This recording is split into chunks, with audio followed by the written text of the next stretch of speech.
Students, कैसे हो सब? मजे में ना? Welcome to standard 5th semester 2 chapter number 11 Rahim के दोहे। रहीम के दोहे, रहीम जी की दोहावली। अब तक हमने पहले 3 दोहे का अभ्यास कर लिया है। अब तक हमने क्या देखा वो जरा तीनों दोहों के बारे में संक्षिप्त में जान ले। छीमा बड़न को चाहिए छोटन को उत्पात, का रही मन हरि को घटियो जो भृगु मारी लात। इसका अर्थ है कि इस दोहे के माध्यम से रहीम जी हमें ये कहते हैं कि प्रत्येक उस व्यक्ति को बड़े लोग कहा जाता है कि छोटों के प्रत्येक भूल हुई या गलती की जाती है तो उसको क्षमा कर देना चाहिए या उसकी ओर से क्षमा कर देते हैं। और जो गरीबों की भलाई के बारे में सोचते हैं और गरीबों को काम में आते हैं। जो गरीब पर हित करे ते रहीम बड़ लोग, कहा सुदामा बापुरो कृष्ण मीत जोग। इस दोहे के माध्यम से रहीम जी हमें ये कहना चाहते हैं कि जो व्यक्ति गरीब का हित चाहता है और उस पर दया रखता है और उसके बुरे समय में उसको काम में आता है, वही सच्चा इंसान कहलाता है। और जो सज्जन लोग विपत्ति के समय इन सबको काम आते हैं, वही बड़े लोग कहलाते हैं। और अपनी संपत्ति का जो संचय करके रखते हैं वो इन गरीबों के काम के लिए वो उपयोग में लाते हैं और ऐसे समय उनको उपयोग या मदद करनी चाहिए। तरुवर फल नहीं खात है, सरवर पियह न पान, कह रहीम पर काज हित, संपत्ति संचही सुजान। तरुवर यानी कि वृक्ष अपने फल कभी नहीं खाते हैं। सरोवर पियह न पान, सरोवर भी अपना पानी खुद कभी नहीं पीता है। फल अपने पेड़, तरुवर यानी कि वृक्ष अपने में फल उगाता है वो किसी और के लिए। के कभी आपने देखा है कि वृक्ष अपने फल उगाता है और वो खुद अपने आप ही खा जाता है? नहीं, उसमें फल आते हैं तो माली उसको ले लेता है और किसी को खाने के लिए देता है या बेच देता है, तो बाजार में वो फल बिकते हैं और हम तक पहुंचते हैं। उसी प्रकार सरोवर अपना पानी खुद नहीं पीता है, वो दूसरों के लिए रखता है। कह रहीम पर काज हित, हमें दूसरों के पर हमेशा हित और उसके सुखों के बारे में ही सोचना चाहिए। कि रहीम जी कहते हैं कि जो लोग दूसरों के हित के बारे में सोचते हैं वो ईश्वरीय भक्त है और अपनी जो संपत्ति है उसका संचय करके जब समय आने पर ऐसे दीन दुखियों की मदद करनी चाहिए, तब अपनी संपत्ति का वो पूरा उपयोग करते हैं। अब हम आगे देखेंगे नया और चौथा दोहा। रहीम न पानी राखिए, बिनु पानी सब सुन, पानी गए न उबरे, मोती मानुष चुन। इस दोहे के माध्यम से रहीम जी हमें ये बताना चाहते हैं कि मोती की एक माला है, उसकी तुलना रहीम जी ने एक नाराज सज्जन व्यक्ति से की है। कि मोती की एक माला है, उसका उदाहरण उसको एक सज्जन नाराज व्यक्ति से किया गया है कि रहीम न पानी राखिए। रहीम का जो पानी है मतलब रहीम जी के दोहों के द्वारा हमें जो बताया गया है, जो भावार्थ, जो अर्थ उनका बताया गया है, उसी प्रकार हमें अपने दिमाग में रखकर चलना चाहिए। बिन पानी सब सुन, पानी के बिना कुछ हो सकता है? नहीं। अगर बारिश नहीं होगी तो हमें पीने के लिए पानी नहीं मिलेगा, हमें नहाने के लिए पानी नहीं मिलेगा, खाना खाने के लिए पानी नहीं मिलेगा हम खेती नहीं कर पाएंगे कि बिना पानी के भी, सिंचाई के बिना भी खेती नहीं हो सकती है। पानी गए ना उबरे, पानी के बिना कुछ नहीं होता है। तो हम जिस तरह मोतियों को संभाल संभाल कर रखते हैं, उसी तरह हमें पानी को भी संभाल कर रखना चाहिए और उनका जितना हो उतना ही उपयोग करना चाहिए और हमें पानी बचाकर अपनी नई पीढ़ी के लिए रखना चाहिए। नेक्स्ट 5वां दोहा, कही रहीम संपत्ति सगे बनत बहुत बहुरीत, विपत्ति कसोटी जे कसे सोही साचे मीत। इस दोहे के माध्यम से रहीम जी हमें कहना चाहते हैं कि अगर हमारे पास संपत्ति है, धन दौलत है, पैसा है, तो हमारे सब सगे बनने आएंगे कि भाई इनके पास तो धन दौलत है, उसका रुतबा है, समाज में इसकी इज्जत है, इसके पास सब कुछ है। तो उस समय हमारा जो अच्छा समय चल रहा है कि भगवान की दया से हमारे पास सब कुछ है, तो उस समय हमारे सब सगे बनने आएंगे।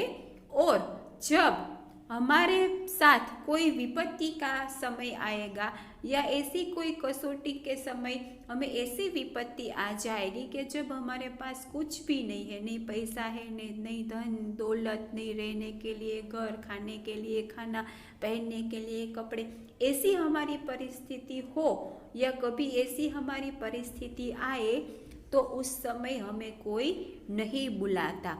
तो इस दोहे के माध्यम से रहीम जी कहते हैं कि हमें जो विपत्ति का हमारा समय है, वैसे समय में हमारे साथ जो हमें साथ दे, हमारी मदद करे, वही हमारा सच्चा मित्र है। नेक्स्ट, रूठे सुजन मनाइए जो रूठे सो बार, रही मन फिर पोइए टूटे मुक्ता हार। रहीम जी इस दोहे के माध्यम से हमें ये बताना चाहते हैं कि हमारा जो सुजन है, हमारे आसपास हमारे सगे संबंधी और हमारे जो भी निकट व्यक्ति है, वो अगर कभी रूठ जाए तो हमें उसे मना लेना चाहिए। और जो रूठे 100 बार उठे तो हमें 100 बार भी उसे मना ही लेना चाहिए। रहीम जी कहते हैं कि अगर वो जितने भी बार रूठे तो हमें उसे बार बार मना लेना चाहिए, क्योंकि वो हमारे सज्जन है, हमारे सगे है, हमारे रिश्तेदार है, हमारे बहुत ही निकट है। जिस तरह मुक्ताहार यानी कि मोती की माला, अगर एक बार मोती की माला टूट जाती है तो हम वो सारे मोतियों को फिर से एक धागों में पिरो देते हैं। उसी प्रकार रहीम जी भी कहते हैं कि अगर हमारे जो सज्जन है, हमारे जो हितेच्छु है, वो रूठ जाए तो हमें उसे मना लेना चाहिए।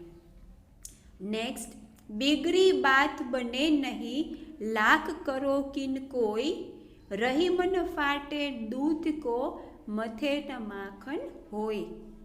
इस दोहे के माध्यम से रहीम जी हमें ये कहते हैं कि कभी कोई बात बिगड़ जाए, अगर दो व्यक्ति, दो मित्र है, सगे से संबंधी है, उनके बाद किसी भी कारण कोई भी बात से उन दोनों में मतभेद, मतमुटाव हुआ है, तो वो बात बिगड़ गई है, वो लाख प्रयत्न करने पर भी कभी ठीक नहीं हो सकती है।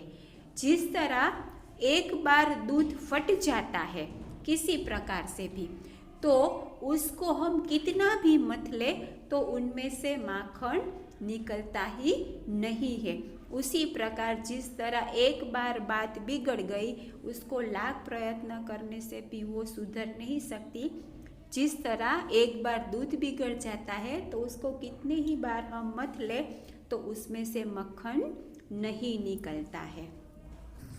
नेक्स्ट, कदली सिप भुजंग मुख स्वाति एक गुण 3, जैसी संगति बैठिए तो सोई फल दिन।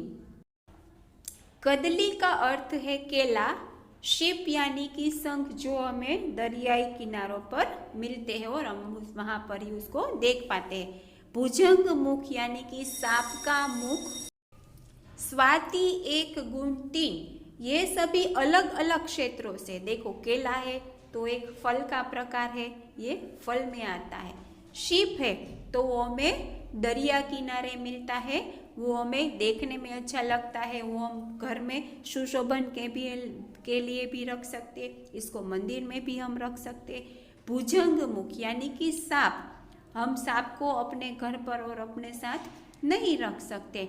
उसी प्रकार इन सभी के अपने अपने गुण होते हैं। केला है तो हमारे स्वास्थ्य के लिए अच्छा है, अगर हम उसका रोज सेवन करें तो उससे हम अपना बॉडी अच्छा रख सकते हैं और हमारी हेल्थ के लिए भी अच्छा है। शीप है तो वो हम घर में रख सकते हैं, मंदिर में रख सकते हैं। सांप है तो उनको हम अपने साथ कहीं पर भी नहीं रख सकते, ये जंगलों में ही अच्छे या मदारी के पास मिलते हैं। यहाँ रहीम जी ये कहते हैं कि इन सभी में यानी कि जैसी संगति बैठिए ते सोई फल दिन, हमारी जो संगति है अर्थात कि हम रोज हमारा उठना बैठना, हम जिनके भी साथ रहते हैं उनके जो गुण है वो धीरे धीरे हम में आ जाते हैं और हमें वो उसी प्रकार के फल देते हैं। मतलब कि हमारे कोई फ्रेंड है तो हम उसके साथ रहते हैं तो उनके जो विचार है वो धीरे धीरे हमारे में आ जाते हैं और उनके विचार हमारे में आ जाने से हम भी हमारा वर्तन और व्यवहार उसी प्रकार करते हैं और हमें उसी प्रकार के फल मिलते हैं जो हमारे दोस्त में होते हैं, क्योंकि हम हमारे विचार एकदम उनके जैसे हो गए कि हम जिनकी संगति करते, जिनका संग करते हैं उसके विचार, उनके हाव भाव, उनका जो भी वाणी वर्तन व्यवहार है वो धीरे धीरे हमारे में आने लगता है। तो जैसी संगति वैसा रंग। नेक्स्ट और लास्ट दोहा, विद्या धन उदयम बिना कहो जो पावे कौन, रही मन बिन डुलाए न मिले जो पंखा की पोन। आखिरी दोहे में रहीम जी हमें ये कहना चाहते हैं कि अगर हमें विद्या प्राप्त करनी हो और यदि हमें धन की प्राप्ति करनी हो तो हमें बहुत ही उद्यम यानी कि बहुत ही मेहनत करनी चाहिए। अगर हम मेहनत ही न करें तो हमें ना ही विद्या मिल सकती है और ना ही धन की प्राप्ति हो सकती है। अगर बिना मेहनत के ये कोई कुछ पा ही नहीं सकती है। अगर हमें विद्या चाहिए तो विद्या पाने के लिए भी हमें कठोर परिश्रम करना चाहिए और अगर हमें धन की प्राप्ति करनी है तो धन के लिए भी हमें मेहनत करनी चाहिए। रही मन बिन डुलाए न मिले जो पंखा की पोन। आखिरी दोहे के माध्यम से आखिरी लाइन में रहीम जी हमें ये कहना चाहते हैं कि अगर हमें हवा की ज़रूरत है और पंखा चलाना है तो उसको भी हम रस्सी से अगर न हिलाए तो ये पंखा भी काम नहीं करेगा, मतलब कि पंखा चलेगा नहीं। हम उस डोरी से उसे हिलाएंगे नहीं तो बिना हिले पंखा भी हमें हवा या पवन नहीं दे सकता है। तो अगर हमें कुछ भी चाहिए तो हमें बहुत ही उद्यम मतलब कि बहुत ही मेहनत करनी चाहिए। अगर हमें विद्या चाहिए तो विद्या के लिए हमें पढ़ाई करनी होगी, उसके लिए भी हमें बहुत ही प्रयत्न करने होंगे। अगर हमें धन कमाना है, अगर हमें पैसा कमाना है तो पैसा कमाने के लिए भी कठोर परिश्रम करने होंगे तो ही हमारे पास पैसा आएगा। और अगर हमें पवन चाहिए तो यहाँ रहीम जी कहते हैं कि अगर रस्सी से हम पंखा भी न हिलाए तो पंखा भी हमें पवन नहीं देगा, इसीलिए हमें पंखा चलाने के लिए उसकी रस्सी को भी चलाना चाहिए तो ही हमें उस पंखे से हवा मिल सकती है। तो स्टूडेंट्स ये था हमारे रहीम के दोहे यानी कि रहीम जी की दोहावली। आज हमारे ये सभी दोहे यहाँ कंप्लीट होते हैं। आज के लेक्चर में हम यही तक रखते हैं। नेक्स्ट लेक्चर में हम न्यू चैप्टर स्टार्ट करेंगे। तब तक के लिए bye bye. Thank you very much.